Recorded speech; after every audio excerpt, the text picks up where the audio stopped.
Laura, welcome to the program. Thanks for being with us. Thanks so much for having me, Sean. Hey, listen, you knew if you did this, you're putting yourself at risk. You're probably going to be arrested. You were arrested. You are charged. You're going to have to appear in court, but you knew that, right? Yeah, I knew that would be the consequence. Why was this then so important to you?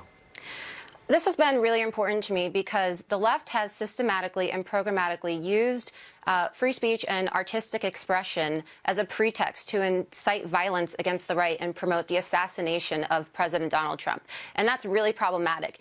You can see the consequence of this play and just the liberal mainstream media using political violence against the right this past week when Representative Steve Scalise was shot in an assassination attempt on House Republicans.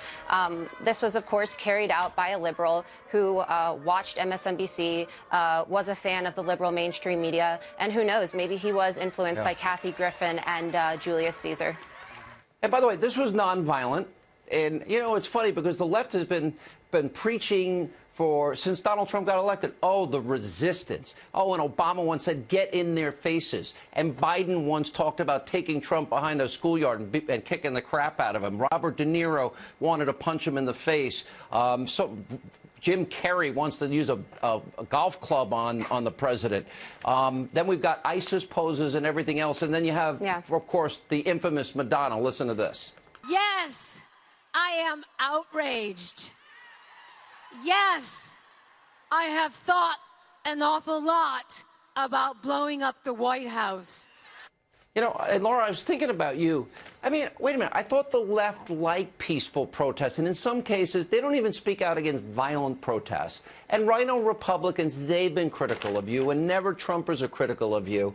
But this was nonviolent, you expressing that you're tired every night of the president or a president lookalike getting assassinated on stage. Why would they be so critical when they support it when liberals do it? And what if it was against certain historical religious figures? What do you think the reaction would be?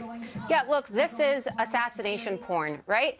So the left is taking pleasure in watching an assassination attempt on President Trump. Shakespeare once said that violent delights lead to violent ends, right? And so when you're going to delight in the assassination of our president, it's going to have a violent end. And why are the Never Trumpers supporting me? Well, what do the Never Trumpers have in common with the liberals? They both are unhappy with President Trump being our president. They haven't accepted it. And the only way that would be resolved is if he was eradicated or taken out. So, of course, Never Trumpers like Ben Shapiro are going to criticize me because I'm protecting the president's life. I'm protecting our Constitution. I'm using my constitutional right of free speech and protest to protest against the bastardization of Shakespeare, really, just an attempt to continue the normalization of political violence against the right. And it's absolutely absurd. In light of what happened last week, you took a very courageous political stand. It was nonviolent. You were making a very strong point. I applaud you for what you've done, and you did it knowing what the risks are, and good for you. Thanks for being with us. Thanks so much for having me.